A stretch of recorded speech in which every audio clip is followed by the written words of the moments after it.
इंसान के जीवन का कोई मोल नहीं है, क्योंकि उसी से वो राजनीति करना चाहते हैं, उसी से राजनीतिक लाभ लेना चाहते हैं। भाजपा के अगर काम देखें हम लोग, या पिछले इतने कार्यकाल का जो हम आकलन करें, तो ये भारतीय जनता पार्टी हृदयहीन पार्टी है। इतनी घटनाएं होने के बाद भी कोई सिंपैथी नहीं किसी के लिए। और उत्तर प्रदेश में कोई एक घटना नहीं हो रही है, लगातार होती जा रही है। जिले उठा करके देख लीजिए किस तरह की घटनाएं हो रही हैं। और तब जब ये नारा लगाते थे कि जीरो टॉलरेंस है, जीरो टॉलरेंस की सरकार है। नमस्कार, मैं हूं राहुल शर्मा। आप देख रहे हैं आज का सबसे बड़ा मुद्दा। आज का हमारा जो प्रोग्राम है वो प्रोग्राम है उत्तर प्रदेश को लेकर। जी हां, उत्तर प्रदेश में एक बार फिर से सियासी माहौल बन रहा है। और सियासी माहौल बने भी क्यों ना, क्योंकि मिल्कीपुर उपचुनाव की तारीख का ऐलान हो गया है। चुनाव आयोग ने उत्तर प्रदेश की मिल्कीपुर सीट पर होने वाले उपचुनाव की तारीखों का ऐलान करने के साथ ही साथ यह भी बता दिया है कि अब तैयारियां जो राजनीतिक पार्टी के हैं वो करना शुरू कर दें। 5 को चुनाव हैं, 8 को नतीजे हैं। दिल्ली के साथ ही चुनाव होंगे और नतीजे भी दिल्ली के जब आएंगे 8 को, तो उसी वक्त मिल्कीपुर के भी आएंगे। लेकिन यहां पर हम आज बात क्या कर रहे हैं कि मिल्कीपुर जो सीट पर चुनाव होने वाले हैं, यह चुनाव योगी आदित्यनाथ के लिए प्रतिष्ठा का सवाल है। अखिलेश यादव के लिए बहुत कुछ मैटर करता है, क्योंकि 27 का चुनाव इसे जोड़कर देखा जा रहा है। और यहां पर यह भी देखिएगा कि बीजेपी की तरफ से अपर्णा यादव खामोश हैं, अपर्णा यादव नाराज हैं, क्योंकि अभी तक अपर्णा यादव को भारतीय जनता पार्टी में कोई बड़ी जगह नहीं दी गई है। और अपर्णा इस बात का इंतजार अब कर रही हैं कि उन्हें क्या मिल्कीपुर से उतारा जाएगा। और अगर नहीं उतारती है बीजेपी, उन्हें मिल्कीपुर से नहीं उतारती है, तो क्या समाजवादी पार्टी का जो ऑफर है उस ऑफर को स्वीकार कर सकती हैं अपर्णा यादव। अपर्णा यादव अगर समाजवादी पार्टी के ऑफर को स्वीकार कर सकती है, तो शायद अगर कहा जाए तो यह बीजेपी के लिए झटका रहेगा। और क्या समाजवादी पार्टी पहले से कोशिश कर रही थी अपर्णा को अपने साथ मिलाने के लिए? इससे होगा क्या, इसको भी जरा समझिएगा। दरअसल अपर्णा के समाजवादी पार्टी के साथ आने से परिवार एक हो जाएगा, पार्टी पूरी तरीके से एक हो जाएगी और एकता पार्टी के अंदर हो जाएगी। और जरा इसको इस तरह से भी समझिएगा कि उत्तर प्रदेश में जो उपचुनाव अभी हाल ही में जो हुए हैं, इस उपचुनाव में ये देखा जा रहा था कि बीजेपी अपर्णा को जगह देगी नहीं देगी, इस पर सवाल बन रहे थे और अपर्णा भी इंतजार कर रही थी।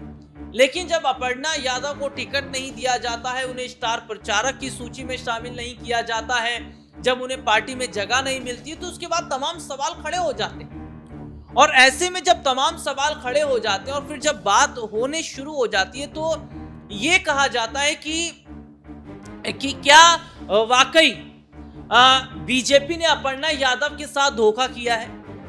क्या जब से अपर्णा यादव भारतीय जनता पार्टी में आई हैं, तब से कोई रोल उन्हें भारतीय जनता पार्टी में नहीं मिला, या बीजेपी नहीं चाहती है मुलायम सिंह यादव की छोटी बहू अपर्णा यादव जो है वो बीजेपी के अंदर उनका राजनीतिक कद बढ़े? देखिए, सबसे बड़ी और दिलचस्प बात क्या है कि जो मौजूदा समय के हालात हैं और जो स्थिति है, वो ये जाहिर तौर पर बता रही हैं कि क्या अब अपर्णा यादव के लिए वो वक्त आ गया है जब उन्हें समाजवादी पार्टी की तरफ चला जाना चाहिए। और अखिलेश यादव, शिवपाल यादव, राम गोपाल, हाँ, इसके अलावा डिंपल यादव हैं, ये तमाम ऐसे बड़े चेहरे जिन्होंने अपर्णा को समर्थन उस वक्त किया था जब बीजेपी में अपर्णा यादव का लगातार कद घट रहा था, और घटा भी है। ये भारतीय जनता पार्टी के लोग जो सरकार में बैठे हैं, ये भाईचारा के पक्ष में नहीं है, ये दरारवादी पार्टी है। भारतीय जनता पार्टी दरारवादी पार्टी है, दरारवादी पार्टी। इनके लिए इंसान के जीवन का कोई मोल नहीं है, क्योंकि उसी से वो राजनीति करना चाहते हैं, उसी से राजनीतिक लाभ लेना चाहते हैं। भाजपा के अगर काम देखें हम लोग या पिछले इतने कार्यकाल का जो हम आकलन करें तो ये भारतीय जनता पार्टी हृदयहीन पार्टी है।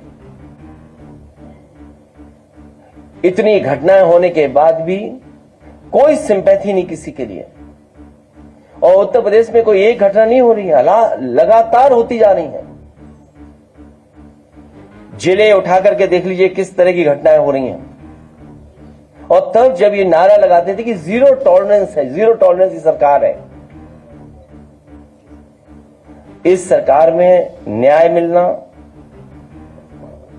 और न्याय के साथ साथ लोगों की सुनवाई हो, इस सरकार में कहीं दिखता नहीं है सुनवाई भी। भाजपा सरकार के दो पड़ले हैं,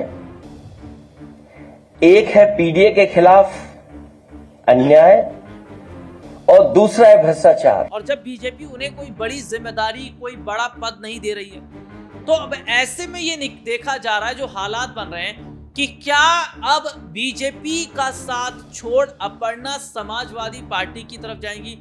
और मिल्कीपुर का क्या जो उपचुनाव है, अगर बीजेपी हार जाती है तो क्या ये योगी आदित्यनाथ के लिए बहुत ज्यादा मुश्किलात रहेंगी। क्योंकि यहां पर इस तरीके से भी इसको समझिए, क्योंकि जो 2027 में यूपी का विधानसभा चुनाव होने वाला है, ये चुनाव बहुत कुछ तय तो करेगा, लेकिन उत्तर प्रदेश की जो मिल्कीपुर सीट है, इससे पता चल जाएगा कि कितना दबदबा योगी आदित्यनाथ का है। क्योंकि अयोध्या में जब भारतीय जनता पार्टी हारी और अवधेश प्रसाद जब चुनाव जीते, उसके बाद एक मनोबल बढ़ गया था समाजवादी पार्टी के प्रमुख अखिलेश यादव का। और इसमें यह भी देखा जाता है कि अखिलेश यादव ने देखिए जब संसद में अवधेश के साथ नजर आ रहे थे तो किस तरीके से उन्होंने एक ये दिखाने की कोशिश की, देखिए बहुत बड़ा किला हमने जीता, और जीता भी। क्योंकि अयोध्या में प्रभु श्री राम का मंदिर जब बना और बनकर तैयार हुआ तो बीजेपी ऐसा सोच रही थी कि 80 सीटें हम जीत ले जाएंगे, लेकिन उसके बावजूद हम क्या देखते हैं कि अयोध्या जैसी सीट वो हार जाते हैं। और ऐसे में ये देखा गया कि ये जो मिल्कीपुर, जो अयोध्या की जो सीट है मिल्कीपुर, यहाँ पर जो चुनाव है, ये चुनाव अगर बीजेपी जीत जाएगी तो प्रतिष्ठा वापस आ जाएगी। और शायद यही वजह है कि उत्तर प्रदेश में हाल ही में जो उपचुनाव हुए 9 सीटों पर, इन उपचुनाव में मिल्कीपुर को शामिल नहीं किया गया, क्योंकि शायद बीजेपी इसके लिए तैयार भी नहीं थी। लेकिन अब क्या तैयार है, और कहीं ऐसा ना हो कि बीजेपी उम्मीदवार ढूंढती रह जाए और यहां अपर्णा यादव समाजवादी पार्टी की तरफ चले जाए। मेरा सीधा सवाल जनता से भी रहेगा, दर्शकों से भी रहेगा कि क्या वाकई बीजेपी में आकर अपर्णा यादव ने बहुत बड़ी गलती की है, बहुत बड़ी भूल की है और अपर्णा को बीजेपी में नहीं आना चाहिए था। और सबसे बड़ा सवाल यह भी देखा जा रहा है कि फिलहाल जो हालात इस वक्त हैं वो ये जाहिर तौर पर बताते हैं कि अपर्णा का बीजेपी में रहना क्या ये अपर्णा के लिए ही नुकसानदेह। और क्या उपचुनाव से पहले अगर अपर्णा समाजवादी पार्टी की तरफ बढ़ती, उनके ऑफर को स्वीकार करती हैं, तो क्या समाजवादी पार्टी एक हो जाएगा, परिवार एक हो जाएगा।